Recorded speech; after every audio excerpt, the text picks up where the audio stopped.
Hello.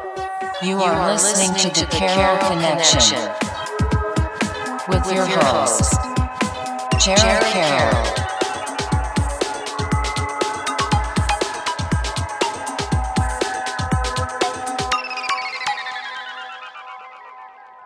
Hey everybody, welcome to the Carroll Connection. I'm your host, Jared Carroll, here to bring you guys another great episode. I did want to take a chance to shout out last week's episode 176 with Danny Mandelli. He came on the podcast to talk about his business, web-wise technology, and he develops websites, and we talked a little bit about that. We talked a little bit about his family dynamic, and it was just a really great podcast. I haven't seen him in years when he used to work at Stop and Shop way back in the day, so to catch up was really great. And if you want to check that episode out, go to the carrollconnection.simplecast.com. Also available Apple Podcasts, Spotify, and all the major listening platforms. If you like to watch your podcast, go on YouTube, search the Carroll Connection, or at Jared M. Carroll, and it should pop up for you. And if you want to be a guest or return as a guest, hit me up on Instagram at Jared M. Carroll or at the Carroll Connection, and we'll set that up. So that brings me to today's episode 177, bringing back a guest from episode 45. Whoa. Andrew Medeiros. Holy shit. Sorry, I don't know if you can swear on here. Yes, absolutely. Episode 45 to 170, what? 171? 177. Wow, man. Congrats. That's amazing. Yeah, thank you. That's a lot of episodes, people. Yeah, I was telling you, I'm pursuing that 200 by the end of the year, and obviously just like more of a milestone, not really so much of any significant value, but like to do 200 episodes, and it'll be about 5 years of doing it at that point. It's just it goes a long way. And I mean, when we were doing episode 45, I only had one camera, and that camera wasn't even used to record the podcast. It was just clips. So for you to walk in today to see the 3 different angles, to see the lighting, to see the backdrop, the new microphone. It's legit, man. Yeah. The equipment is legit. It's high grade. Yeah, we've taken the steps. We've taken the steps. And just like you have in your life and your business and your career, and we'll dive into some of that. So obviously that episode 45 was filmed, or recorded, I should say, back in 2021, and it was around February. So lots to catch up on, and we'll dive into all these different aspects. So I'll let you kind of take the floor with that. Yeah, so I mean, that was like the first month that the business was open, really. What was the business? Yeah. There's the plug. Apotho Therapeutics. We're a recreational cannabis company. Back then, we only had one dispensary. Now we have a dispensary and a cultivation center, which is a grow center. It's where we grow the weed. And we are opening a second recreational location in Dartmouth, Mass. We're hoping for May, June opening. That's when we plan to get on the docket. But yeah, it's been 3 years since then that we've been in business, and it's been pretty great, man. I mean, I didn't know a lot about cannabis before I got into it, except that I like to smoke it. And so I learned a lot about it. I learned a lot about how to run a business, the ups and the downs. And I think we're in a really great place. One thing I'm super proud about, I tell people all the time, for a retail store, we have very low turnover rate ever since we've opened. People just like working with us. We're a family-owned company. We like working with people, and that's really what our dispensary and our company is about community and family values that we bring into this. I know a lot of people are hearing this like, you guys sell weed. What are you talking about? But, man, I think there's a stigma around it, but the reality is weed helps a lot of people, and there's a lot of good benefits from it. And so I'm happy to be in this industry, and I've learned so much from it over the last 3 years that it's just been a pleasure, it really has. Yeah, and I would say, I mean, I've gone there. I support the business. I've gotten a shirt. I'm on the buddy program and all that stuff. There and you go. I've gotten rewards from the buddy program There that I'm you happy go. to say. There you go. And every time I've gone there, it's pretty much been the same people, and I've been going there pretty much since you guys opened. So to build off that testament, I would totally agree, and I think it's a huge a statement kind of about your character and the business that you're running, and the fact of the value system that you guys have really is represented in your employees. And a lot of them will recognize if I wear like Carroll Connection stuff, and they'll shout that out between you, Matt, and Colby, who've been on the podcast. Yeah, that's right. And I think that's really great, and to see that. Or I went a few weeks ago, and I forget what vendor it was. I was like just waiting in line and like Yeah. ordering stuff, and he's like, "Oh, what's the podcast about?" And he subscribed right on the spot, like showed me he subscribed, and I think it's just cool that you guys bring in people like that that also were interested in just the fact that I had a podcast based Yeah. off of like the show. He's like, what do you talk about? What is it? What do you do?" And I think it's the environment of a pot though. It's just very welcoming and warm, and Thank you. I think that's really great, especially when you talk about the stigma of, especially early in the industry when you guys were kind of getting set up and opening up shop. There was a stigma, and I think it's definitely changed over the last 3 years, and it's Yeah. been more inviting, but it's also been very competitive. I can imagine. Like, Yeah. I'm kind of curious about the competitive nature of the cannabis industry because it seems like from some of the friends that I've talked to that have also tried to get into the business that Yes. there's limited opportunities because obviously the state probably doesn't want to give out so many different licensing opportunities to every different person. So, Yeah. can you speak on if you're comfortable or if you can, like the competitive nature of the cannabis industry? Yeah, it's a great question. I'm glad you asked it. Um, yeah, Massachusetts alone, when we opened at first, I believe there was about 150 retail licenses out there. Now there's over 380. So it's gone up a lot. Uh, yeah, it's really competitive, especially price based, vendor based. I mean, fortunately for us, we're in a really good location, and I think that's what it's going to come down to at the end of the day. Where is your dispensary located? We're on Route 1 in Plainville. We're 5 miles from Gillette Stadium, on the same road. So it's always been a good location for us, and I think that's what it's coming down to. And honestly, it's competitive, but is it any more competitive than a liquor store? I don't think so. I think it's just becoming more normalized. And that's why you're seeing that competitiveness because it should be as normal as going to a liquor store and as available.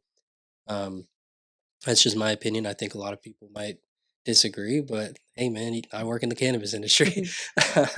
So I think that that's part of it. I think the other part of it is, unfortunately, a lot of people have been waiting a long time to get in, and they got in, but other places opened up around them, and so it's made it really hard for them, which is too bad because there's a lot of small, individually owned companies in this space that aren't getting a chance to really thrive. So that's been tough to see, on that end. Rhode Island's a little different. Rhode Island's very new to recreational cannabis. I think they're allowing 33 licenses to open now. It's going to be, I don't know what that process was like. We are staying strictly in Massachusetts as of right now, and that's our future plans. Uh, but I think Rhode Island's even tough. It's a really small state. You think of 33 dispensaries. If they're spread out, that's great. But if they're all in Providence and Newport, it's not, right? Because then they're all on top of each other. So I think that's where the competitiveness gets in. But I will say this industry is very supportive of one another. A lot of people treat each other well with respect. There's not any nastiness as far as I've seen with company to company. We're all trying to help each other grow. We're in the same boat. Grow, that was fun. But we're all just trying to do the best that we can and what we have. I think the biggest issue, in my opinion, we can get into this. We don't have to. It's your show. Is the some of the restrictions that we have that the cannabis industry continues to fight against, especially in terms of marketing.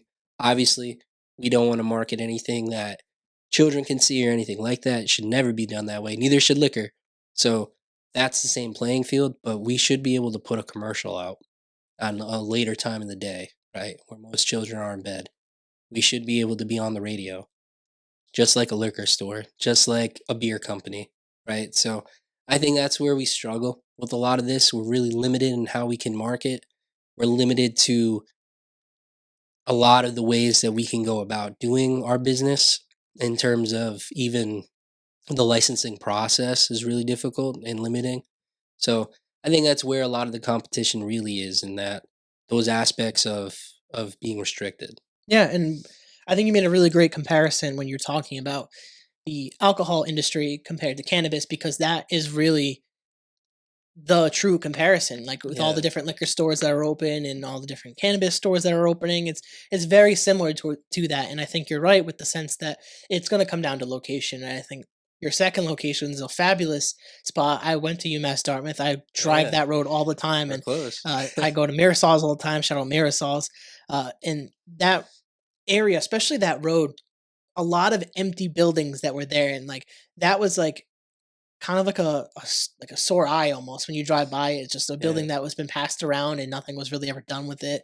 I don't know if it was supposed to be a steakhouse or something at one point and never it turned was. out. And when I drove by and saw the construction happening, and then I saw you guys finally announce it, Man. I was like, I was so hyped. I remember telling my I'm like, yo, they're opening up right here. We're We don't doing have it, to drive man. to We're Plainville. If doing we're it. out here, you're going to get coffee. We could always just stop right there now. And like, I'm a big supporter of you guys, and not just because like I know you guys personally, but also just the branding, the products that you guys carry. It's very diverse, and I think that you guys do a good job on social media given the restraints that you guys have as a cannabis. I mean, even when I release this podcast, there's certain hashtags and stuff that I can't use because Right. then things will get taken down or Yeah, removed or prevented from being sponsored and posted out in different places. And I think that's a damn shame because if I hashtag alcohol, I could still post this yeah. and it gets out to whoever it gets out to. And the restrictions on alcohol, and obviously it comes down probably to the federal aspect of like the schedules of what marijuana is versus what alcohol is, and that's a whole different discussion that we could kind of talk about a little bit. But that restriction really does prevent you from marketing yourself and pushing your business and the industry forward, and I think that's a damn shame because there's a lot more, I think, positive benefits from what people can get from cannabis versus what they get from alcohol. I think there's a lot of overhyped things about alcohol in terms of our society and our Mhm. culture that pushes it. I mean, even if you go back a few months and think about the Super Bowl, it's like the biggest day of the year for alcohol almost. Is Yeah, like everyone's drinking, the commercials are all about booze, and it's like the fact that no cannabis can be advertised is kind of crazy. And like I get different states and different things, but um it is definitely a frustrating aspect of cannabis is the way that you're able to market that. So mhm. if you could talk about a little bit about those restrictions you guys face. Yeah. So I appreciate that question as well. So social media, great example. The things that we can say on there are very restricted. We have a long laundry list of things that we cannot put in a post. Terms, marijuana, cannabis can't even be said on social media. Everything has to be tagged with 21 plus. Nothing's for sale, even though you're marketing things for sale technically. So those things you can't really put pictures of product on social media, which is I understand, but also is very restrictive. And then even on billboarding, we're very limited to what we can say in terms of how we can approach things. We can't ever mention price on social media either. Can't put your price, can't put your menu, and none of that. So I understand it, but this really should be about regulating and not restricting. And I'm all for regulation, but restricting is tough. Yeah, and I think you guys have done a really great job with promoting in the way that you're able to. Like I've seen the Thank you. billboards and stuff just driving around, and every time I see it, I'm just like you guys are really doing like the damn thing. And I think it's Thanks, man. it's really impressive to see that especially it's family oriented. So it's Yeah, like you and your brother are really kind of head honchos of this kind of stuff and being able to push this forward. And I think it's really great to see that, to also be able to sit down with you and talk to you, and you're not unreachable too thank you, as the business has grown. And I think that's a testament to who you are as a person as well. thank you. Um, Kind of want to ask this is how have your leadership skills have grown over the last several Oh years? my God, where do I begin? Do you have 7 hours? No. Yeah, it very different. Fortunately, I was in a profession of a leadership role before. I was a college professor, so had some, professional environment with leadership that I was doing before cannabis. But getting into this, I'm really fortunate that I have the parents that I have that have run businesses before, that I have them as consultants, as guides to answer questions as things have come up over the last 3 years, to have meetings with them from a consulting standpoint and be like, how would I approach this? So very fortunate in that way. I'm also fortunate that I've gotten to do this with my brother and we've kind of gotten to figure it out together. Having someone you have a great relationship like that, being able to talk to about things. Because at first, I think we were in a good place and we always came from a really professional place when we were making decisions. But it was a lot of talking out, is this the right move, and wondering if it was the right move. And I think a lot more now is, this is the right move, make the choice, get it done. And that's where we come from now. You know, so that confidence is really where it grew. And I think that's the biggest thing about leadership. You got to be confident in it. And also, the people that are looking to you as a leader, they want to be confident in you, so they need you to be confident.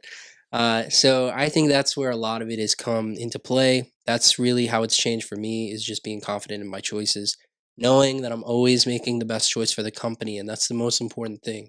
You always make the best choice for the betterment of the company and everyone involved in the company. And so nothing is ever personal. You have to do the things that makes the company better and everyone in the company better, and that it's fruitful for everyone. And that's always got to be in your mind. And so that's something I learned along the way, for sure. Yeah, that sounds like really great stuff, and it probably is also difficult too to implement at the same time because Yeah. we're people, we're humans, we have Yeah. emotions, and we have feelings about certain things. And I can imagine when you're making decisions at that high of a level that things might get personal sometimes, and to Mhm. separate that and make the decision that's ultimately best for the company and your employees as well, it takes a lot of courage and confidence to execute those decisions. And I think making that connection between your prior career into what you're doing now makes a lot of sense. And I don't know if a lot of people have the opportunity to be in this position like that, where you have the lead, you have to kind of develop the leadership skills. And in terms of developing those leadership skills, what kind of things do you do, I guess, to kind of continually improve that? Because I flash back to one of my episodes with Andrew Barter Wu, and Mhm. he has his own solar company, Nice. and he talked about kind of certain things that he would do to kind of improve on his leadership skills. So, what kind of things do you do? Whether is it conferences, is it, obviously you mentioned the consulting with your parents, and that's a great Yeah. resource. But what other things might that? What other things do you do that might help with that? Yeah, conferences are really important. It's really good to talk to other leaders in the space and kind of pick each other's brain and learn from one another. Reading is always good. Business, learning more about business, learning more about the business you were in specifically, and the changes, and being up to date and being current on what you're doing and how the industry is moving, I think is a big part of it. And also, you know, listening to your staff, listening to the people that work at your company. Your company and the choice you make don't just affect you, they affect everyone in the company. So not letting everyone have a voice. Everyone already has a voice, but listening to everyone's voice in the company is really important. Everyone should feel important to the company, that they have a say in how they feel about things. You're not always going to go in that direction with what the mass might want, because it might not be the best choice for the entire company. But it's important to listen, to be upfront with everyone and be transparent. And so for me, I learn just as much from the people that work with us than I do from anyone else that I work with. Yeah, and I think listening to your employees is very key. And you might not execute like you said on their decision because that might not be what's best for the company in whole, but caring about what their opinion is on certain Hmm. things is super valuable. Because I think a lot of high execs and CEOs and people of power in companies don't always care or listen to their employees. And I've been in roles where you don't feel like you're heard, and you're the ones doing like the everyday work, and all they care about is the numbers up top, which I get that from that perspective. But when certain things are going around, or they have their yearly surveys of Hmm. how the employee satisfaction is going, and they get bad scores and they don't know how to respond to bad scores, that's a reflection on poor leadership, where you're not listening to what your employees are saying to you. And the employees might say, "Hey, we want X, Y, and Z to be Hmm. better," and then you do A, B, and C, and then you wonder why your scores aren't improving. I think that part of leadership is underrated, where you're able to kind of listen to your employees, take what you can, and also be there for them too, and like show them that you actually care. Yeah. Be in the Bec- fire with them too. Like, get on the sales floor. Like, I own a dispensary. I shouldn't just be in the office all day. Get my ass on the sales floor, see how the sales are going, see how customer transactions are going, take a few customers. It's always important. You're never too big to do those things. And if you think that you are, that's the wrong step in the wrong direction.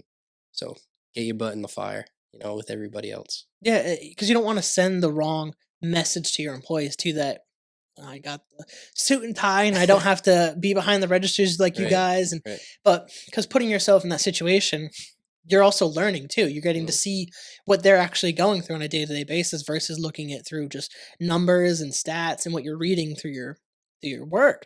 Because that way you're getting the actual opinions and seeing it real time, which is mm. I think makes you a better leader at the end of it because now you can actually apply that to changes that you're making that might be better for all your employees. Exactly. Exactly.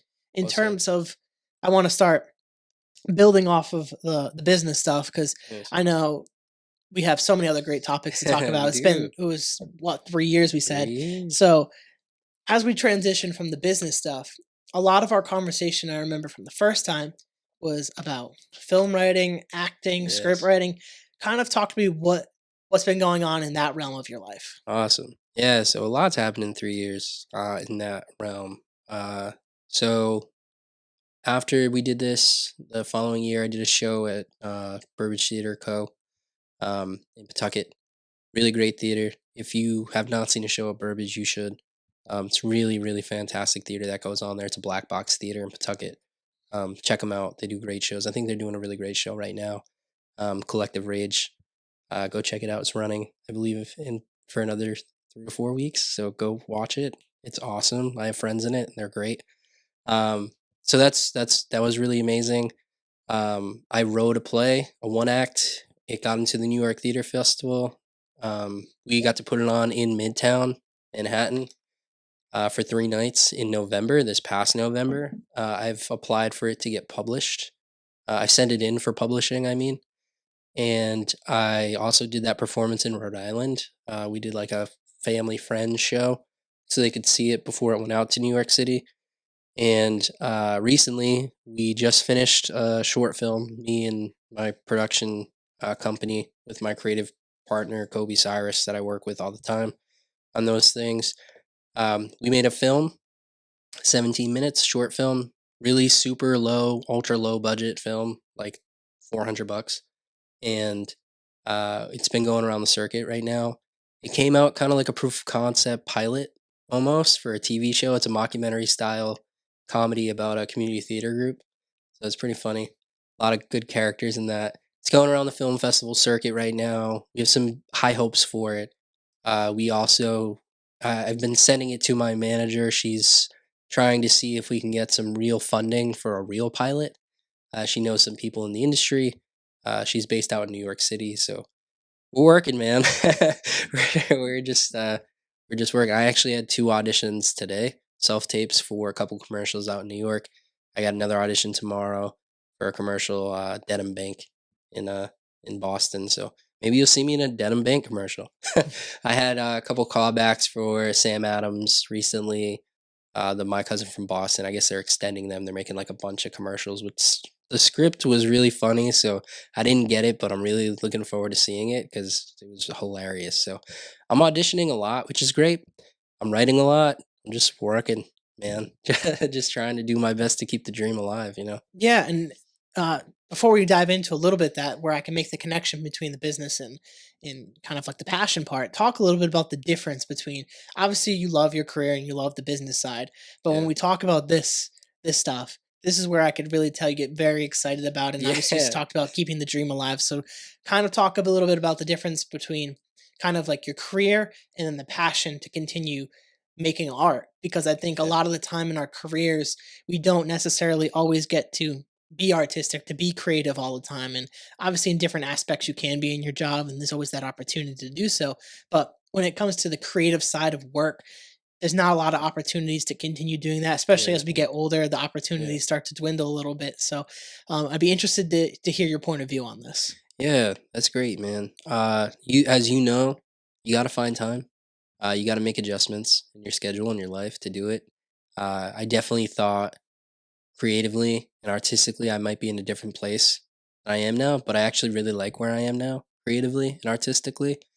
Uh, it's as a creative like you are, it's just you can't let it go. It's just something that's inside you, and it burns all the time. So you got to keep doing it because it feels weird when you don't. I'm sure you feel that way, especially with this podcast. I'm sure if like you go a little bit without doing it, you're like, I need it, right? So it's an outlet for sure, as much as it is a passion. But yeah, finding time to do it and just giving it everything you have when you have the time and making the time. I mean, I audition with self tapes, which is how basically all auditioning is now. It's basically self tapes. You're just putting a camera up your phone, basically, with a ring light, and you're sending out auditions to commercials and stuff, and you're hoping that you hear back. Callbacks are still in person for the most part, but it's one thing COVID kind of changed for everything. I do those at like 11 o'clock at night when I have time, right? So you just find a way, right? You find a way because it's something inside you that you have to get out. Yeah, and I totally agree with that. Like the weeks that I don't record a podcast, it's good for the mental every once in a while. But there's sometimes I'll record a solo if a guest has to cancel, and I've gotten better at not forcing those episodes, but sometimes it's just like you feel called to do something and you just have to do it. And Yeah. I try not to make them too ranty and too like talkative and keep it within like the 20-minute time frame I kind of created for myself on a solo. But yeah, you want to keep that dream still going. I mean, Yeah. you just never know when it's your time. Hmm. And typically the people that end up reaching that endpoint are the ones that never stop. Yeah. And you just got to keep going, keep creating, like keep trying and like being able to pivot. I've been really talking about this a lot lately is everyone has different pivot moments in their life where they Yeah. go through something that's going to change them. And when it comes to content, being willing to pivot is ultimately going to be the reason you become successful because the people that continually just do the same thing over and over will usually run themselves into the ground because it's just redundant. And as humans, we do value some sort of change, not too much change, but we do value change. And I think it's important to add change when you want to grow in terms of your content. And if you're not willing to grow, then you're probably going to end up falling out of love with your content. You don't want your content to become kind of like a job sometimes because that's where you'll lose the creative aspect of it. And I can imagine if you did writing and acting all like 24/7 all the time, it might become frustrating at times where it's like, Maybe. It also damn. sounds like a dream, though. Yeah, yeah. I mean, So, if I could be like Joe Rogan and sit and do podcasts every yeah, single day and that's like my job, I'd probably also love it. you love it. But it's like the thought of it becoming a job versus because you're doing it because you love it Hmm. is like can be scary because you don't want Yeah. to lose that love for it. Yeah. And keeping it pure and keeping it authentic is key. So how do you kind of word this properly?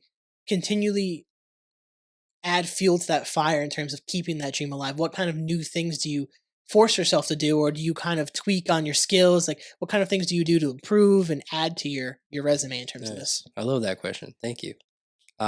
First of all, this year I decided I wasn't doing a lot of plays. I didn't audition for a lot of stuff in the Rhode Island theater market. I just really wanted to focus a little bit more on my on camera work.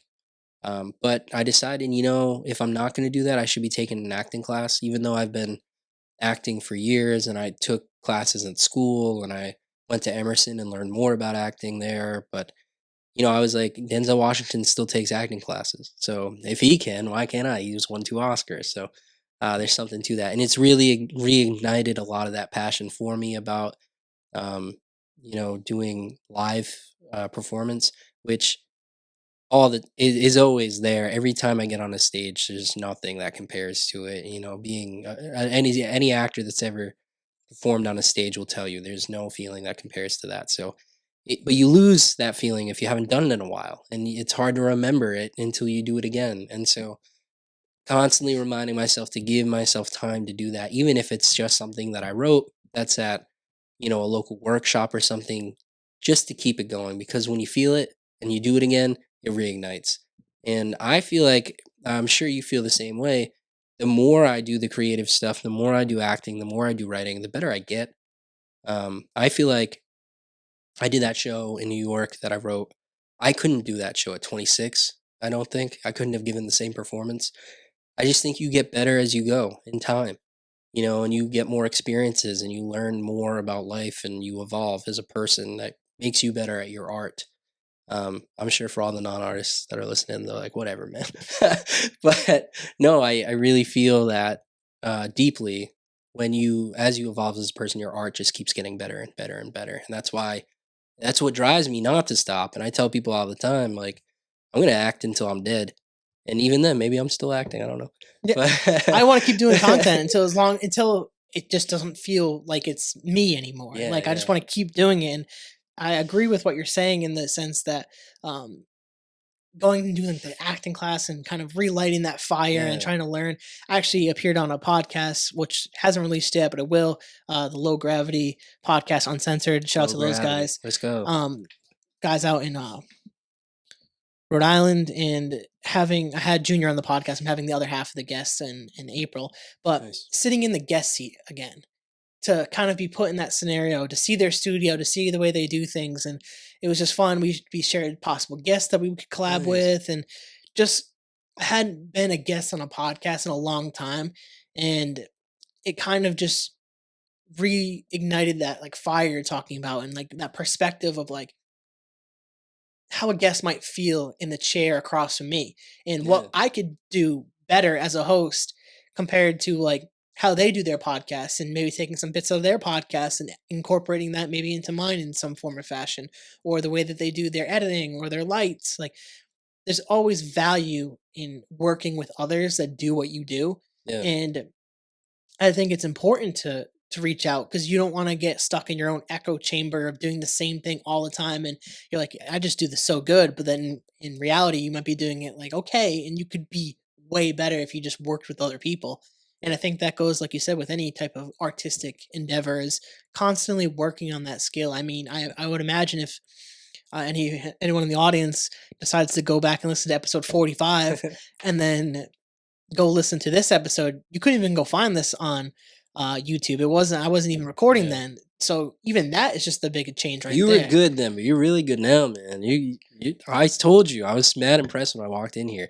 I was impressed the first time I did on that other episode, but dude, like you got your shit together.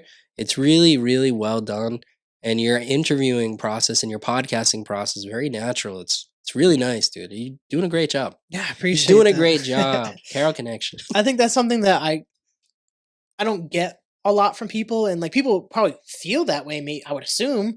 But I don't hear it. So it They does mean should a tell lot. you it's good. Yeah, It's really that good. does mean a lot, especially coming from someone that I know that's been on the podcast. And because like I like to think that my interviewing skills have gotten better, and the way that I enunciate and communicate and all those Yeah. different cadences have improved over the years. Since if you go back to episode 1 all the way up to now, like it's almost 5 years of just work, and you constantly are working on that skill when you do a podcast almost every week. And that consistency aspect, I think you could probably relate to this in the sense that if you're not consistent with what you do, you're probably going to fail. Like you Yeah. have to continually put in the work. So pivoting with that is, how does consistency apply to what you do with acting, writing, all that? Yeah, I'll go into writing a little bit more. I think I've spoken a lot about acting, and my second passion is writing.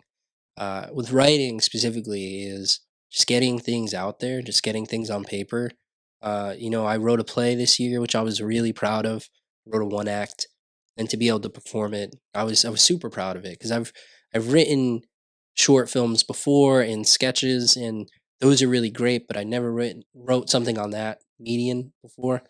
Um, Medium, not median.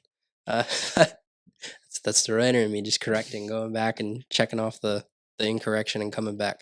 Revision. You got to revise your work always. So that's part of it, right? I was really proud of that project that we did, but the writing aspect of just constantly rewriting and rewriting and revising and revising and revising again. And, you know, there's a quote I heard, I can't remember who it's from, and my apologies that I can't remember it because it's a really good quote from a writer that said, just get the vomit out on the page and then clean it up as you go along. And it makes a lot of sense. Just you have those ideas, write it out. It's not going to be great the first time. It's not going to be great the third time. It's going to get better every time you revise it and you re-edit it. And you have to be consistent with it, because if you're not, your writing's never going to reach a level that it needs to be at.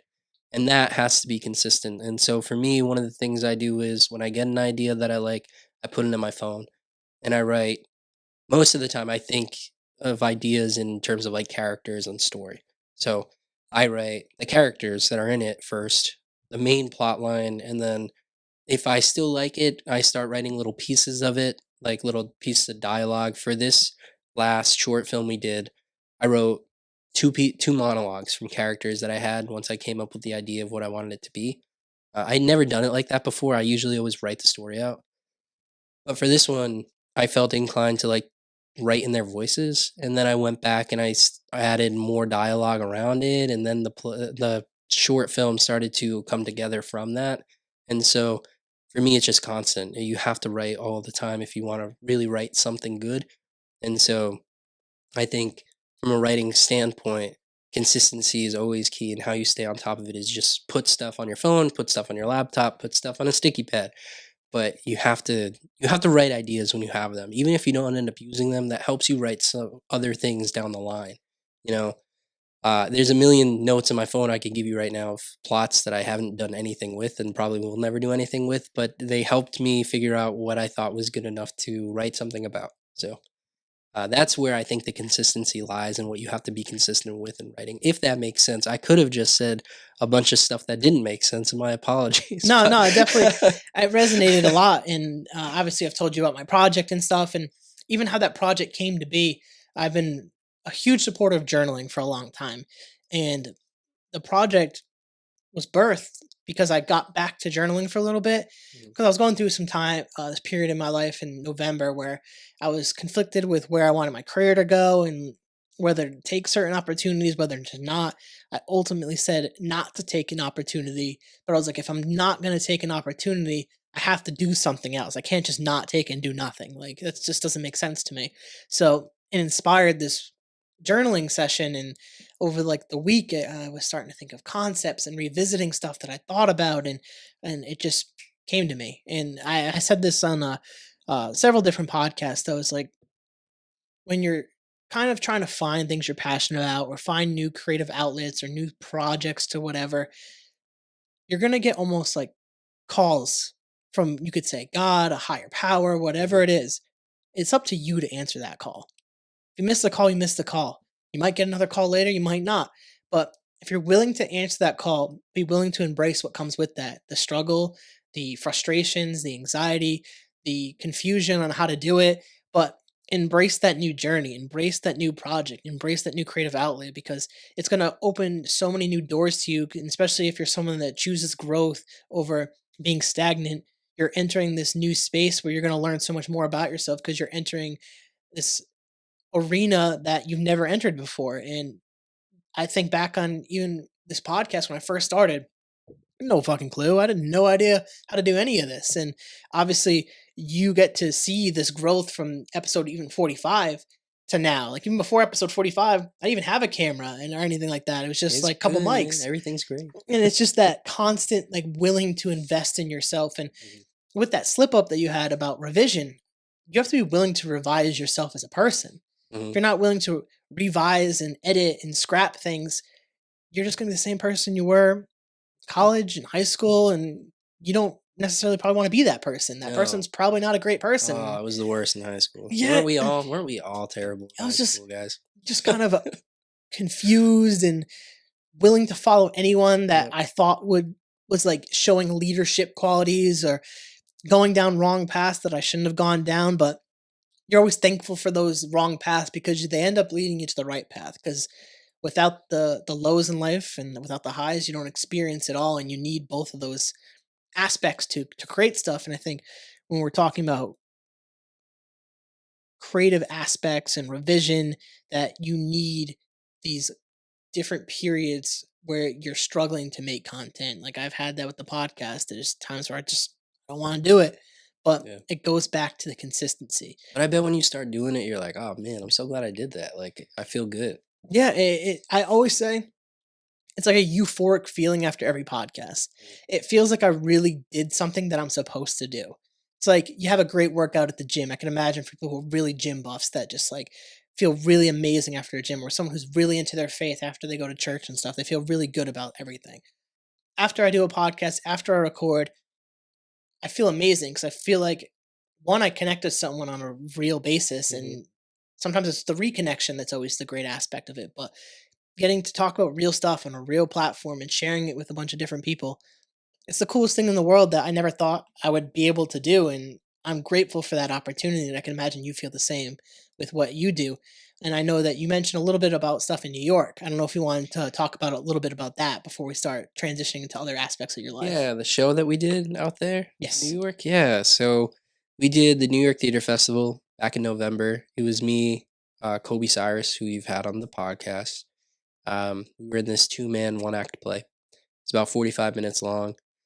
It was a play that I wrote called Scotch in a Snowstorm. It's about these two guys in a bar in the middle of a snowstorm. One of them reveals that he did something pretty awful in the middle of it.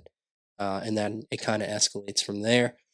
Uh, I It started out as a short film premise that I had written, I think, a year prior, and uh, I liked the concept. It was really about how I was seeing that violence was becoming so casual in our country after COVID. Still feels that way, um, and so we didn't make the short film. It sat in my Google Docs for a while, and then I wanted to revisit it, and so I just started writing it out. I was like, "Oh, this feels like a play." And so I kept writing and I kept writing and I kept writing. And I had a play. And so I revised it a few times and I saw that the New York Theater Festival was actually, let me go back. I'm sorry. I skipped a part. I was auditioning for shows at the New York Theater Festival through Backstage, which is a great resource, by the way. If you're an actor looking to get into acting, Backstage is basically a database where you can audition in New York and LA and Boston, paid work. So it's really good. It's not background work if you don't want it to be. It's speaking roles and stuff like that. So I had an audition for a play through the New York Theater Festival. I read the script and I was like, I can write something better than that. Not to be conceited, just I know what I can do well. Writing is one of those things, and I felt I can write a better script, so I did. Uh, and then I submitted it to the New York Theater Festival because I had seen it through that, but it was with that play that I had been sitting on for a little bit, and went to it. It was a really amazing experience. So it was at a theater on the east side of Manhattan. I said Midtown. It was not. It was east side Manhattan, which I don't know New York enough to know if that's Midtown or not. I don't think it's Midtown, so my apologies. We'll go back and we'll edit that out. But it was on the east side of Manhattan.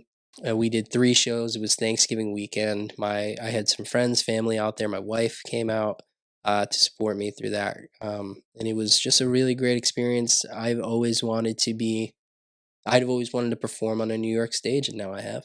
It's pretty awesome with a play that I wrote, and so I'm really proud of it. As you can tell, I can't stop smiling about it. It's something that it means a lot to me, even though it never had a performance in New York with more than like 10 people there. But it still means the world to me that I was able to do that. And the show that we got to do in Rhode Island, the showcase that we had about 60, so it was pretty cool that people came out to support us there. But it was an experience I'd always wanted to do. I've done some on camera work in New York and auditions and stuff like that, but theater will always be my first love, and so to get to perform on a New York stage is you can't take that away from me. Yeah, and I wanted to at least hit on that because I remember when you posted about it that it was a big deal to you and that you really Yeah. did care about that. And that is a huge milestone to hit as a creative in that space to be Thank able you. to say that you've done that. And who knows, maybe you do it again in the future at some point in a Hopefully. different aspect, and you could always pursue different endeavors. But that was a huge component of the things that you've accomplished since our last episode, and I felt like it was important to touch on. As we're getting towards like the back end of this conversation, you told me some new news that is really great news, and you're Yes, going to be a father. I am gonna be a dad. I'm so excited. So, talk to me a little bit about that aspect of becoming a dad, becoming a father, what it means to you, maybe some of your excitement, some of your fears. Like, Yeah, talk to me about that. yeah. So I'm sure my answer will be different in a few months when the baby's here. But I'm really excited that I'm becoming a father. Um, I love my wife very much. She's a great person. I'm really excited that I get to go on this journey with her of parenthood. We both are very fortunate to have great parents ourselves, each of us, and good guides in our life. And my siblings and her siblings are also really great parents too. So, um, we're lucky that we have those examples around us. But yeah, I'm mostly really excited. I don't have.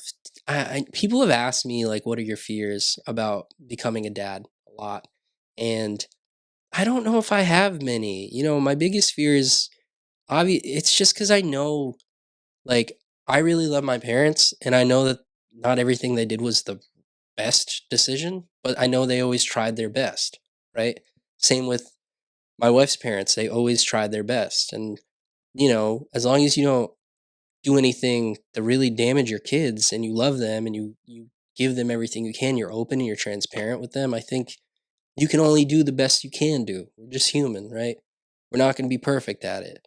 I'm going to love my son, which it's a boy. So news is out. That was gonna be my next question. Yeah, if you yeah, we're knew. not hiding it, but I'm going to love him or whatever gender they choose to be. I don't really care, man. I just want a healthy person in my life that's my child and happy.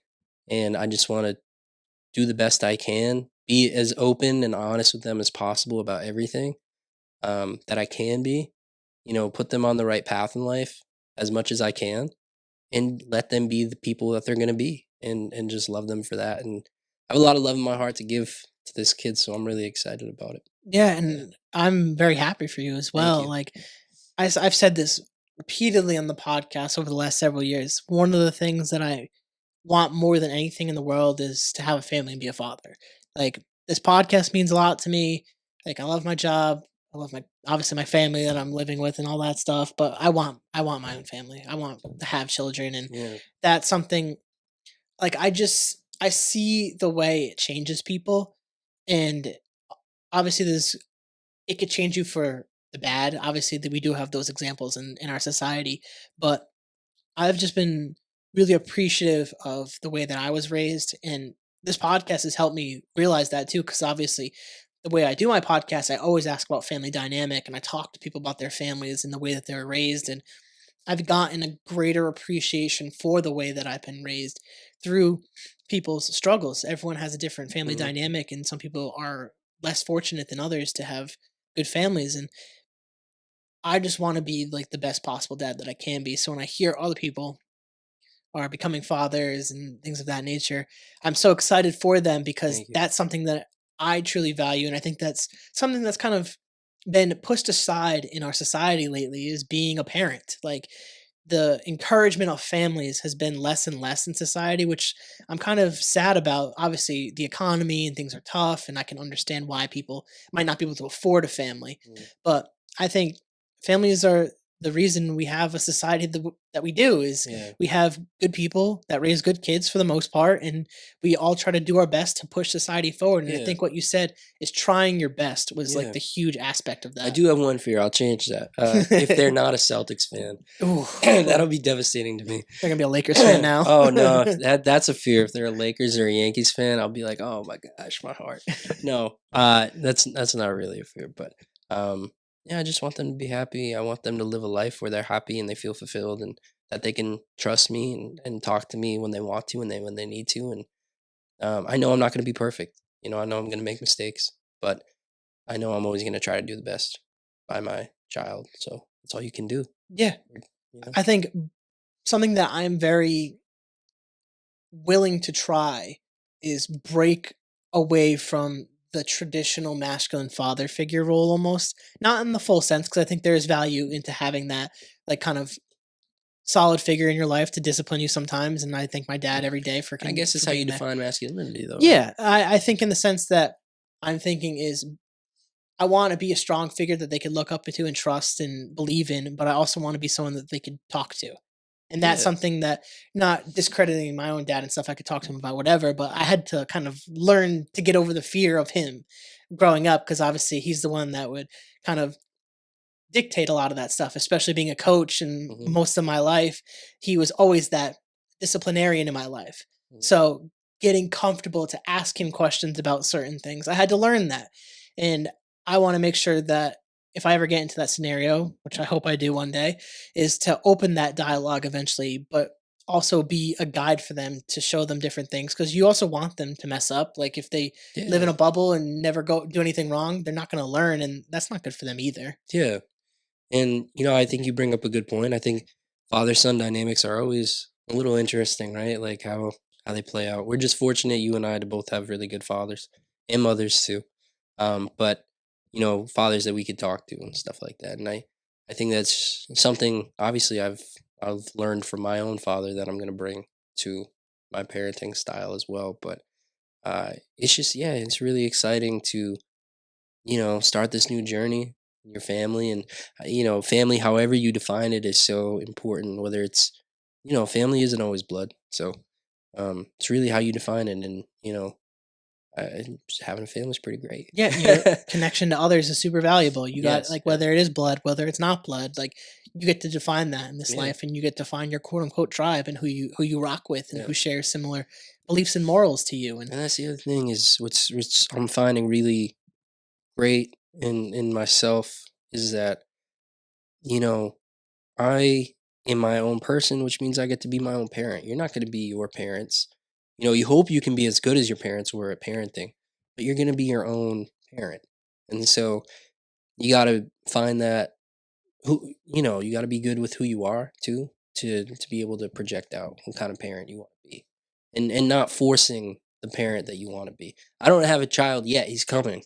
But so the people that do have children, I hope I'm not stepping on your toes by saying these things.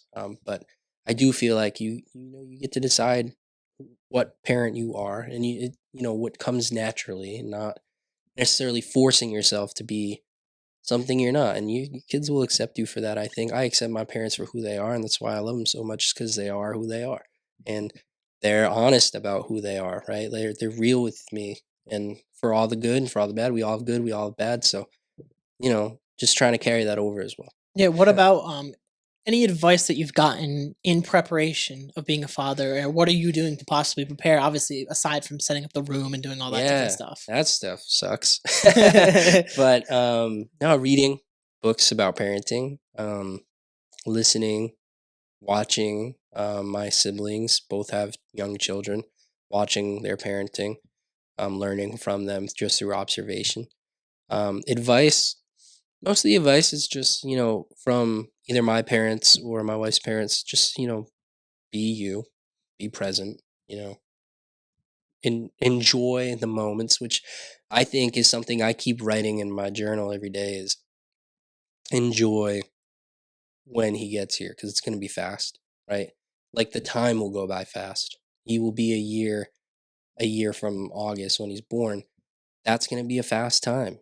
He's going to grow really quickly. And so just trying to remind myself to enjoy the moments as they come. Enjoy him as a 2-week old, because he's not going to be a 2-week old in 2 weeks. He's going to be a 1 month old, right?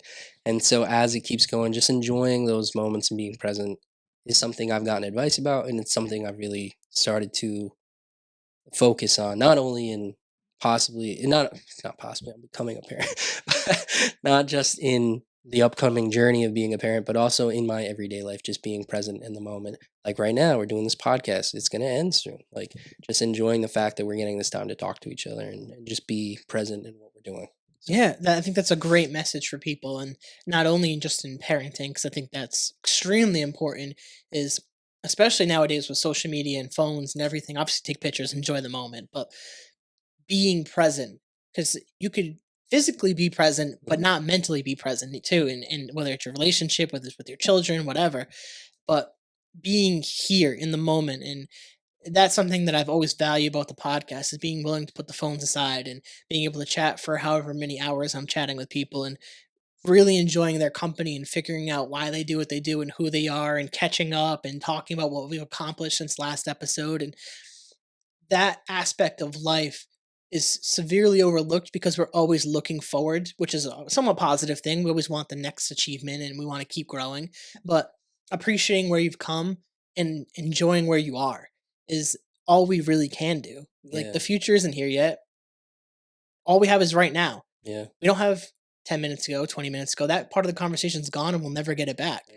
All we have is what's in front of us. And I think that's a great message for people to kind of really soak in. And hopefully they've picked up on the different points that we've hit through this podcast. And I think that specifically is a good one to kind of start wrapping up the podcast and getting to the Yeah. things too, is being present. Um, as we get to the end, I kind of told you, when people come back on the podcast, I like to kind of give them their last words, whatever you want to Nice. say, whatever you feel comfortable saying, make it as long or short as you want to make it. But I want to give you the chance to speak on it. Should I look at the camera? You could look at that. You could look at me. It doesn't matter. It doesn't. It doesn't really matter. I would say just give yourself a break. You know, be okay with yourself. You were doing your best, and you know, it's okay to take a breath and say I'm trying. That's good enough. I think too many times in society and today, myself included, I do it all the time. Hard on ourselves, right? We're hard on ourselves. We go on social media and we see someone else thriving, and we're like, why am I not thriving? And we see highlights of people's day or their life, and we think, why is mine not going that way? Especially if you're in the arts or you're creative, and you see someone doing well, you're like, oh man, I'm so far behind, or things like that. Give yourself a break. You're doing great. You're doing great. I'm proud of you. I hope you're proud of you too. So keep doing what you're doing. You're fine. I think it's a perfect message for people is kind of accepting where you are and being proud of where you are, because where you are today is leaps and bounds of where you were years ago or where you Mhm. started on your journey. Like I said, when we look back on episode 45, how much we've Yeah. grown personally and professionally in terms of our lifestyles have grown since our last episode. And I'm just appreciative that we're able to sit down and just reconnect. And obviously we're both busy people. We have busy lives, and obviously you're about to be a parent, so there's a lot going on in your Yeah. life. So I appreciate you, Andrew, for coming on the podcast again. And it's Thanks a for having testament me. to kind of what I'm trying to create here is having people willing to come back again. That you enjoyed your experience the first time and you wanted to come back and chat with me is I appreciate that more than you probably realize. Oh, thanks, man. I'm excited to be here for episode 245. whatever other one I come back for. But this is honestly, man, congratulations. To have done this many podcasts and stay this consistent with it and bring the people in that you brought in and hear from so many different perspectives. It's really great, man. I love your podcast. I think you're doing a great job. Thanks so much for having me. I appreciate you, and I look forward to future podcasts. And again, congrats on being a father. Thanks, man. Before we go, plug anything you want to plug. Cool. Yeah. So I can't plug my movie yet because it's in the film festival circuit, which means if we posted it publicly, we'd get disqualified for a lot of film festivals. So when that comes out, I'll let you know. But if I could plug again for my friends at Burbage, go see that show, Collective Rage, A Play in Five Betties. I have some friends in that show, a friend that directed the show. It's just a really wonderful theater company that puts on really great performances and a really talented cast. I promise you, you'll be happy that you went. So go check it out. Appreciate that. And for you guys, if you guys like the podcast, please rate, review, subscribe, share it with your friends, share it with the family, share it with your grandma. Check it out, thecarrollconnection.simplecast.com. Also available Apple Podcasts, Spotify, and all the major listening platforms. And if you like to watch your podcast, go on YouTube, search The Carroll Connection or at Jared M. Carroll, and it should pop up. And again, if you want to be a guest or return as a guest like Andrew, hit me up on Instagram at Jared M. Carroll or at The Carroll Connection, and we'll set that up. So, till next time, guys, peace. Have a good one.